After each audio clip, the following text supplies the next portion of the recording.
Class 9-এর স্টুডেন্টরা, আজকে আমি তোমাদের লাভ ও ক্ষতির অঙ্ক শেখাবো। এই অঙ্কগুলো কিন্তু খুবই ইন্টারেস্টিং, কেননা আমাদের বাস্তব জীবনে, দৈনন্দিন জীবনে এই অঙ্কগুলো কিন্তু বেশ কাজে লাগে, কাজে শিখতেও কিন্তু খুব ভালো লাগে। তো এই লাভ ক্ষতির অঙ্ক কিন্তু ওয়েস্ট বেঙ্গল বোর্ডের ক্লাস 9-এর বইতে আছে।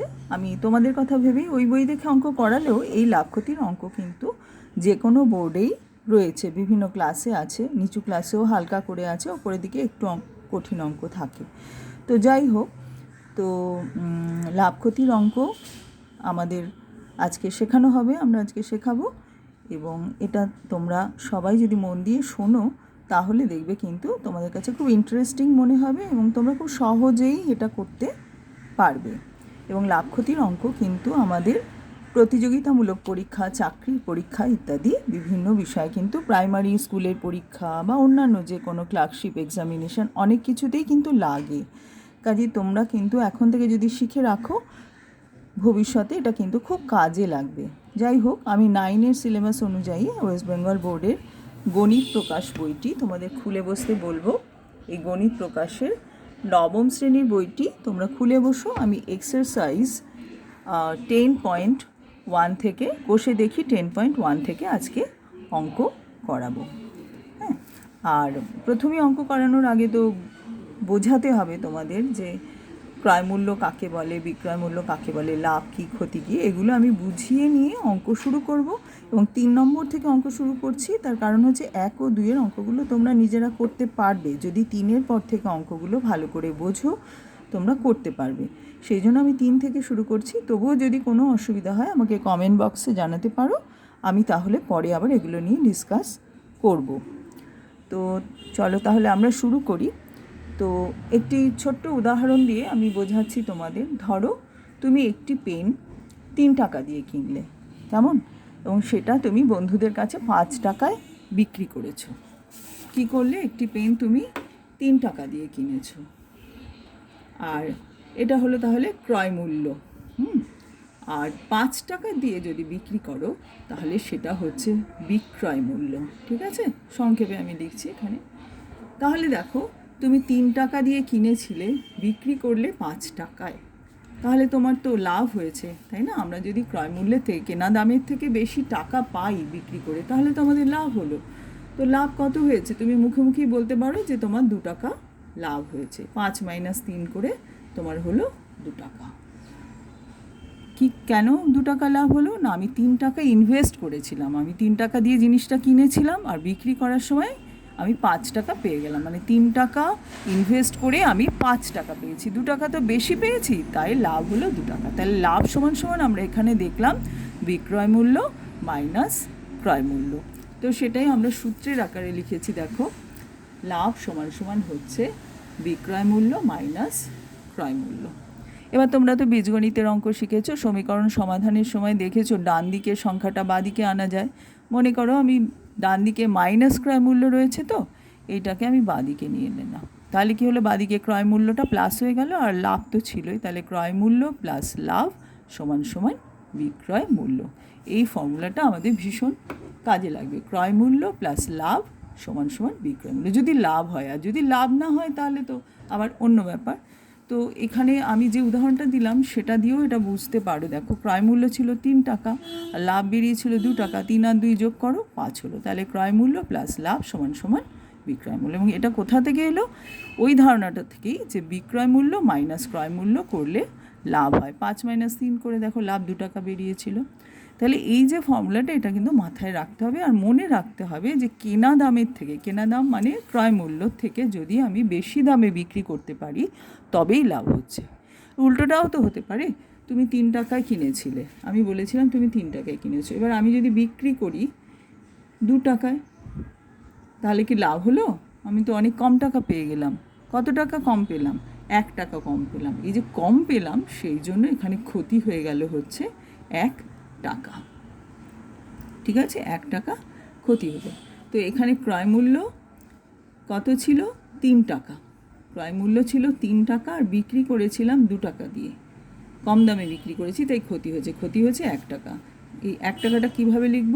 3 মাইনাস 2 করে, অর্থাৎ ক্রয় মূল্য মাইনাস বিক্রয় মূল্য। তাহলে ক্ষতি হলে ফর্মুলাটা কিন্তু উল্টে গেল। ক্ষতি সমান সমান কী হলো? ক্রয় মূল্য মাইনাস বিক্রয় মূল্য। ক্রয় মূল্য 3 টাকা ছিল, 2 টাকায় বিক্রি করেছিলাম, তাই 3 মাইনাস 2, সেটাই আমরা সূত্রের আকারে ফর্মুলার আকারে লিখেছি। ক্ষতি সমান সমান ক্রয় মূল্য মাইনাস বিক্রয় মূল্য। তাহলে ক্রয় মূল্য মাইনাস ক্ষতি সমান সমান হয়ে গেল বিক্রয় মূল্য। এটাকে আমি যদি এই দিকে নিতাম তাহলে এটা প্লাস বিক্রয় মূল্য হতো, আর ক্ষতিটা ওই দিকে চলে গেলে হতো ক্রয় মূল্য মাইনাস ক্ষতি। এবার এটাকে আমি ডান দিকের পুরো রাশিমালা বা সংখ্যামালাটাকে বাদিকে নিয়েছি, বাদিকেটাকে ডান দিকে নিয়েছি। তো তাহলে আমরা পেলাম ক্রয় মূল্য মাইনাস ক্ষতি সমান সমান হচ্ছে বিক্রয় মূল্য। কেননা এমনিতেও কমন সেন্স থেকে বুঝতে পারো, যেমন পেনের দামটা বলেছিলাম 3 টাকা দিয়ে কিনেছিলাম, আমি তো কমে বিক্রি করেছি, কত 1 টাকা কমে বিক্রি করেছি, তাই ক্রয় মূল্য থেকে 3 টাকা থেকে 1 টাকা বাদ দিলে তো 2 টাকা হয়, সেটাই তো বিক্রয় মূল্য ছিল। ঠিক আছে, আমি যে উদাহরণটা দিয়েছিলাম তাতে বলেছিলাম। তো যাই হোক, এবারে আমরা মূল অঙ্কে চলে আসবো। তাহলে মেইন পয়েন্ট দুটো আমাদের মনে রাখতে হবে, যদি কেনা দামের থেকে বেশি দামে বিক্রি করতে পারি তাহলে লাভ হয়। লাভ সমান সমান হচ্ছে বিক্রয় মূল্য মাইনাস ক্রয় মূল্য। এটাকেই ঘুরিয়ে লিখতে পারি, ক্রয় মূল্য প্লাস লাভ সমান সমান বিক্রয় মূল্য। আর ক্ষতি কখন হয়? যদি কেনা দামের থেকে কম দামে বিক্রি করি, তখন ক্ষতি সমান সমান কী হবে? ক্রয় মূল্য মাইনাস বিক্রয় মূল্য। ঠিক আছে, আচ্ছা, আমরা 3 নম্বর অঙ্কে চলে আসছি। সুবীর কাকা 176 টাকা মূল্যে একটি ঘড়ি বিক্রি করেছেন। যদি ঘড়ি বিক্রি করে সুবীর কাকার 12% ক্ষতি হয়, তাহলে কত টাকায় তিনি ঘড়িটি কিনেছিলেন? মানে ঘড়িটার ক্রয় মূল্য চাইছে। ঠিক আছে, এবার ভালো করে খেয়াল করো, বিক্রয় মূল্য বলে দিয়েছে 176 টাকা, আর এই দামে বিক্রি করায় ওনার কত ক্ষতি হয়েছে? 12% ক্ষতি। 12% ক্ষতি কথার অর্থ 100 টাকায় 12 টাকা ক্ষতি হয়েছে। আর 12%কে ভগ্নাংশের আকারে লিখলে কি হয়? 12/100, এটাও তোমরা জানো। একটু বলে নিই, লাভ ক্ষতির অঙ্ক অনেক রকম নিয়মে করা যায়। আমরা ঐকিক নিয়মের সাহায্যে করতে পারি, বীজগণিতের সাহায্যে করতে পারি, 3-4 রকমভাবে আমরা করতে পারি। তো আমরা প্রথমে অ্যারিথমেটিকের পদ্ধতিতেও শেখাচ্ছি, আবার বীজগণিতেও শেখাবো। বীজগণিতের পদ্ধতিটার সাহায্যে করলে তোমাদের পরে বড় বড় অঙ্ক করতে সুবিধা হবে বলে শেষের দিকে আমি বীজগাণিতিক পদ্ধতিটাই বেশি ফলো করব। ঠিক আছে, আচ্ছা, আমরা একটু আগেই শিখেছি ক্ষতি সমান সমান হচ্ছে ক্রয় মূল্য মাইনাস বিক্রয় মূল্য। কারণ ক্ষতির ক্ষেত্রে কি হয়? কেনার দামটা বেশি আর বিক্রি করা হয় কম দামে, সেজন্য ক্ষতি সমান সমান ক্রয় মূল্য মাইনাস বিক্রয় মূল্য। এখন আমাদের ক্ষতি বলে দিয়েছিল 12%, তাহলে ক্ষতির জায়গায় আমি লিখলাম ক্রয় মূল্যের 12%, অর্থাৎ 12/100 সমান সমান ক্রয় মূল্য মাইনাস বিক্রয় মূল্য হবে, এবং বিক্রয় মূল্য আমাদের বলে দেওয়া ছিল 176 টাকা। 176 টাকা দিয়ে তিনি কিনেছেন ঘড়িটা। এবার সমাধান করার যেমন অর করে করে আমরা লিখে যাই, পরের লাইনে লিখলাম যে অর 176, মানে এই এখানে ডান দিকে মাইনাস 176 ছিল, সেটাকে বাদিকে নিয়ে এসেছি, তাই প্লাস 176 হয়েছে। প্লাস 176 সমান সমান হচ্ছে ক্রয় মূল্য, এটাকে ডান দিকে নিয়ে গেছি, তাই মাইনাস ক্রয় মূল্যের 12%। ক্রয় মূল্যের 12/100, অর্থাৎ ক্রয় মূল্য ইন্টু, এর মানে গুণ তো, তাহলে 176 সমান সমান হলো ক্রয় মূল্য ইন্টু 1 মাইনাস 12/100। কেন 1 মাইনাস 12/100? না, ক্রয় মূল্যটাকে কমন নিয়েছি। এখানে ক্রয় মূল্য মানে ক্রয় মূল্য ইন্টু 1, আর এখানে হচ্ছে মাইনাস ক্রয় মূল্য ইন্টু 12/100, তাই ক্রয় মূল্য কমন নেওয়াতে হলো 1 মাইনাস 12/100 ভেতরে। তাহলে 176 সমান সমান ক্রয় মূল্য ইন্টু 88/100। এখানে ক্রয় মূল্য এক্স ধরলেও আমরা করতে পারতাম। যাই হোক, এবার আমরা বজ্রগুণন করে দিয়েছি, করলে কি হয়? 176 ইন্টু 100 সমান সমান ক্রয় মূল্য ইন্টু 88 হয়, সেই 88টা দিয়ে ভাগ করে দিলাম, তাহলে আমরা ক্রয় মূল্য পেয়ে গেলাম। কাটাকুটি করে দেখা গেল ক্রয় মূল্য সমান সমান 200। এখানে 88 ছিল, এটা 4 দিয়ে কেটে 4/88 হয়েছিল, 100কে 4 দিয়ে কেটে 25 হয়েছিল, পরে 22 দিয়ে 176কে কাটায় 8 হয়েছে। আচ্ছা, এই যে পদ্ধতিটা করলাম, এটা যদি খুব কঠিন লাগে, এই অঙ্কটার খুব সহজ পদ্ধতিটা নিচে আমি করে দিয়েছি। আমরা এখানে 100 টাকা ধরে করছি, ক্রয় মূল্যকে 100 টাকা ধরেছি। 12% ক্ষতি বলেছে, তো এক একটা অঙ্কের সুবিধা আছে, ঐকিক নিয়মে সেটা করতে সুবিধা হবে। এইখানে এটা বেশ সহজ হবে ঐকিক নিয়মে করলে। তো আমি সেই জন্য এই পদ্ধতিটা দেখিয়ে দিচ্ছি। এখানে বলেছিল ঘড়িটা বিক্রি করে 12% ক্ষতি হয়েছে। 12% ক্ষতি কথার অর্থ 100 টাকায় 12 টাকা ক্ষতি হয়েছে। তাহলে ক্রয় মূল্য যদি 100 টাকা হয়, ক্ষতি হচ্ছে 12 টাকা। তাহলে বিক্রয় মূল্য কী হবে? মাইনাস করতে হবে ক্রয় মূল্য থেকে ক্ষতিটা। কম দামে বিক্রি করেছে তো 12 টাকা কমে, 100 - 12 করে করে হলো 88 টাকা। তাহলে আমরা দেখলাম বিক্রয় মূল্য দাঁড়িয়েছে এখন 88 টাকা। তাহলে বিক্রয় মূল্য যদি 88 টাকা হয়, তখন ক্রয় মূল্য হচ্ছে 100 টাকা।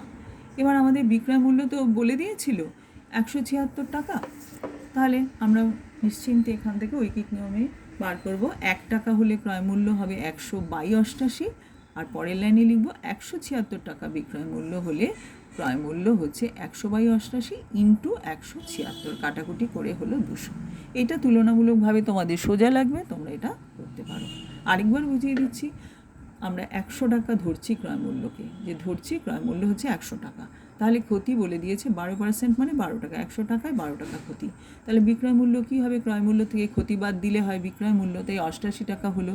তাহলে ঐকিক নিয়মে এবারে লিখি, বিক্রয় মূল্য 88 টাকা হলে ক্রয় মূল্য হয় 100 টাকা। তাহলে বিক্রয় মূল্য 1 টাকা হলে ক্রয় মূল্য হবে 100/88। ওই লাইনটা আমি লিখিনি, ওটা ছোটোবেলায় তোমরা করো। একবারে আমরা এবারে করে দিলাম 176 টাকা বিক্রয় মূল্য হলে ক্রয় মূল্য হচ্ছে 100/88 ইন্টু 176। তাহলে এটা কাটাকুটি করে হলো 200 টাকা। ঐকিক নিয়ম নিশ্চয়ই তোমাদের মনে আছে যে যখন 88 জায়গায় 1 টাকা লিখছি, তার মানে 1 মানে কম, তো তাই 88 দিয়ে ভাগ হতো, 100/88 হতো। ওই লাইনটা আমি স্কিপ করে গেছি। আর তারপরে 1-এর জায়গায় আমরা 176 টাকা লিখেছি, মানে তার 176 গুণ, তাই 176 দিয়ে গুণ হয়েছে। আশা করি তোমরা সবাই বুঝতে পারলে। না বুঝতে পারলে আমাকে কমেন্ট বক্সে জানাতে পারো। নেক্সট অঙ্কে চলে যাচ্ছি। নেক্সট অঙ্ক কী বলেছে? 5-এর অঙ্কটা বলেছে, অমলবাবু একটি ছবি 20% ক্ষতিতে বিক্রয় করেন, কিন্তু আরও 200 টাকা বেশি মূল্যে বিক্রয় করলে 5% লাভ করতেন। তিনি ছবিটি কত মূল্যে কিনেছিলেন?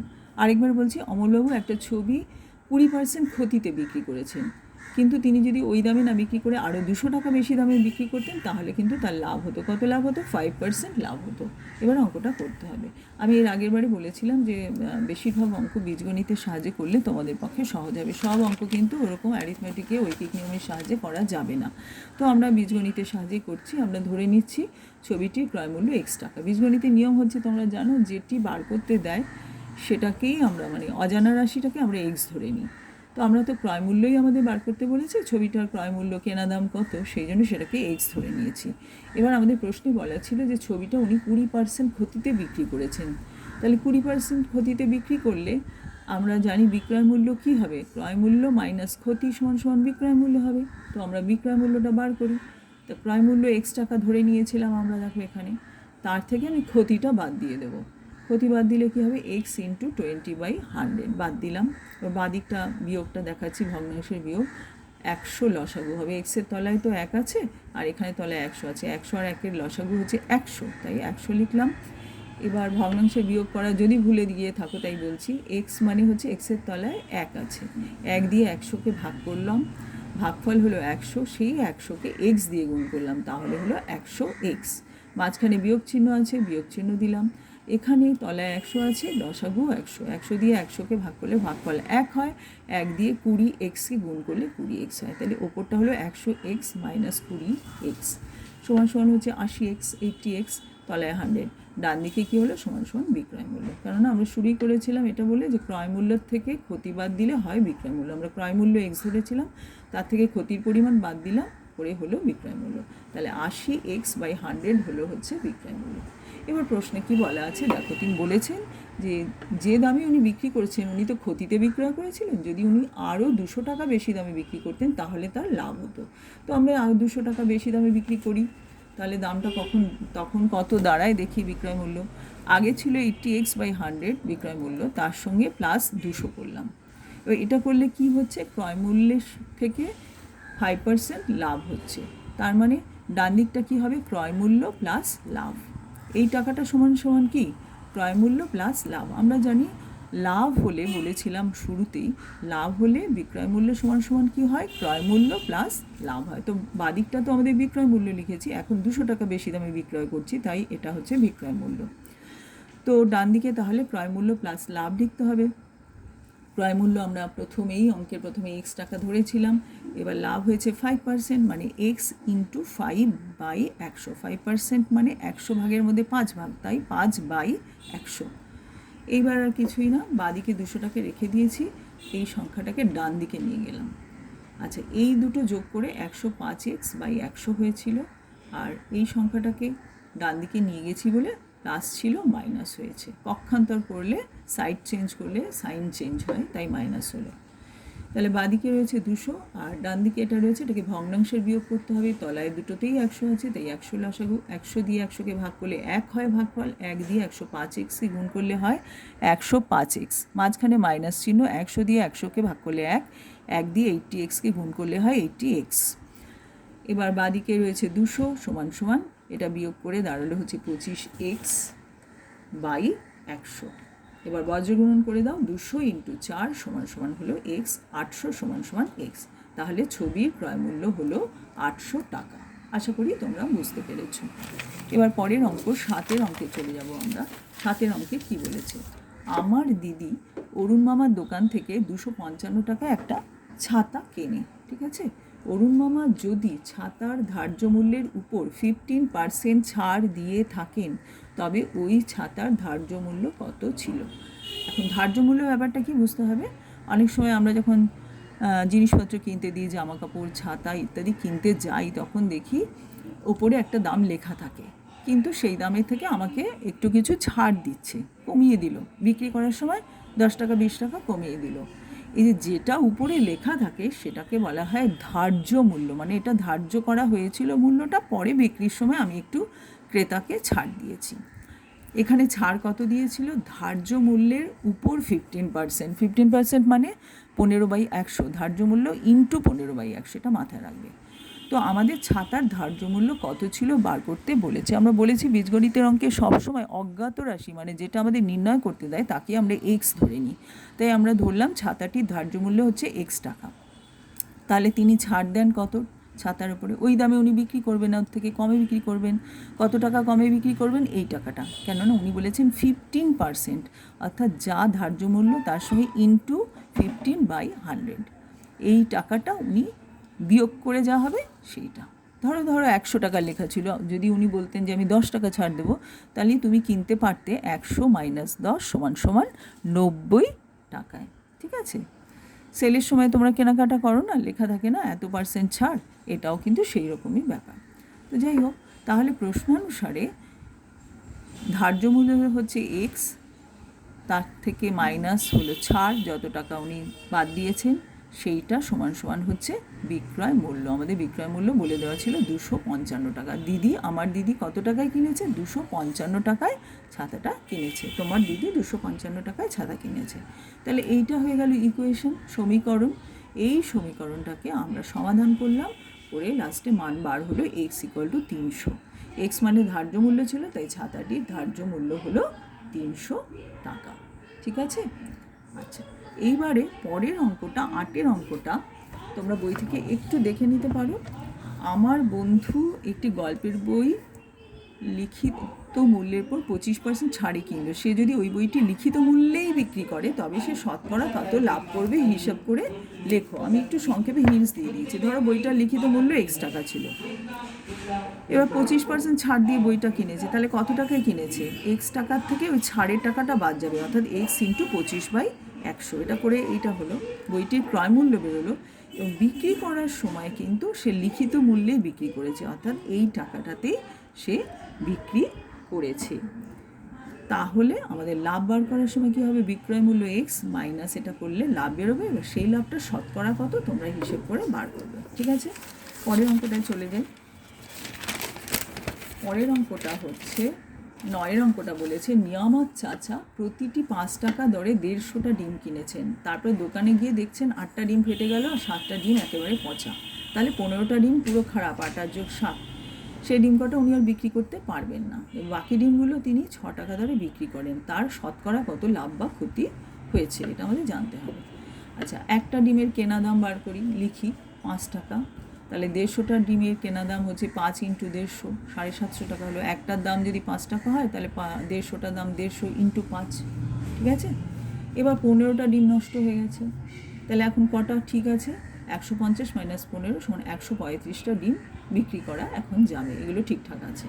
এবার একটা ডিম কত টাকা দিয়ে বিক্রি করেছেন? 6 টাকা দিয়ে। তাহলে 135টা ডিমের বিক্রয় মূল্য কত হবে? 6 × 135। যেহেতু একটার দাম 6 টাকা, 135টার দাম হবে 6 × 135। যেমন একটা পেনের দাম 5 টাকা হলে দুটো পেনের দাম কত হয়? 10 টাকা। 5 × 2, এখানেও তেমন 6 × 135। এটা করে হলো 810 টাকা। তাহলে লাভ কত হবে? লাভ সবসময় যদি বেশি দামে বিক্রি করা যায়, লাভ কী হয়? বিক্রয় মূল্য মাইনাস ক্রয় মূল্য। এটা করে হলো 60 টাকা। এবার বলছি শতকরা লাভ বার করো। শতকরা লাভ বার করা মানে কি? ভুলে যদি গিয়ে থাকো শতকরার অঙ্ক, একটু মনে করিয়ে দিই। শতকরা লাভ এখানে বার করতে হলে বার করতে হবে 100 টাকায় কত লাভ হয়েছে। 100 টাকায় লাভ মানে 100 টাকা ক্রয় মূল্য হলে লাভ কত হয়েছে। তো আমরা দেখব টোটাল লাভ কত হয়েছে। টোটাল লাভ 60 টাকা, আর টোটাল ক্রয় মূল্য কত ছিল? 750 টাকা। তাহলে আমরা প্রথমে লিখব 60 / 750। এবার বার করতে হবে 100 টাকায় কত লাভ হয়েছে, তাই ইন্টু 100 করব। এটা কিন্তু ঐকিক নিয়মেই হয়, তোমরা রাফেও নিজেরা করে দেখতে পারো, তাহলে বুঝতে পারবে যে ঐকিক নিয়মে এই ব্যাপারটাই দাঁড়ায়। কীরকম ব্যাপারটা দাঁড়ায় দেখো, আমাদের বলা হয়েছে যে 60 টাকা লাভ হয়েছে। কত টাকা লাভ হয়েছে? 750 টাকায় 60 টাকা লাভ হয়েছে। আমি লিখে দেখাচ্ছি, 750 টাকায় লাভ হচ্ছে 60 টাকা, ঠিক আছে? তাহলে 1 টাকায় কত লাভ ঐকিক নিয়মে দেখো, 60 / 750। এবার 100 টাকায় কত লাভ হলো?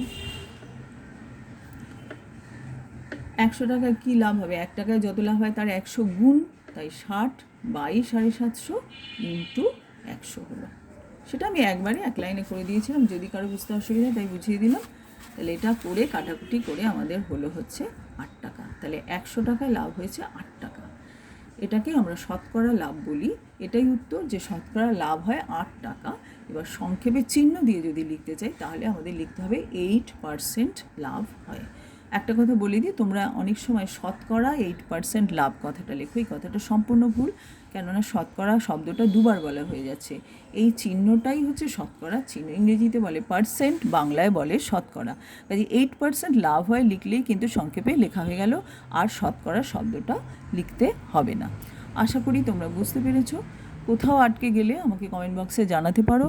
আর ভিডিওটা বারবার চালিয়ে চালিয়ে যদি শোনো তাহলে কিন্তু মাথায় ব্যাপারটা ঢুকে যাবে, এবং খুবই সহজ অঙ্ক লাভ ক্ষতির অঙ্ক, এবং লাভ ক্ষতির অঙ্ক কিন্তু পরে ভবিষ্যতে বিভিন্ন পরীক্ষায় কাজে লাগে। তো তোমাদের কেমন লাগলো আমাকে অবশ্যই কমেন্ট বক্সে জানিও, আর চ্যানেলটা যদি সাবস্ক্রাইব করো তাহলে কিন্তু তোমরা নতুন ভিডিওগুলো পেয়ে যাবে।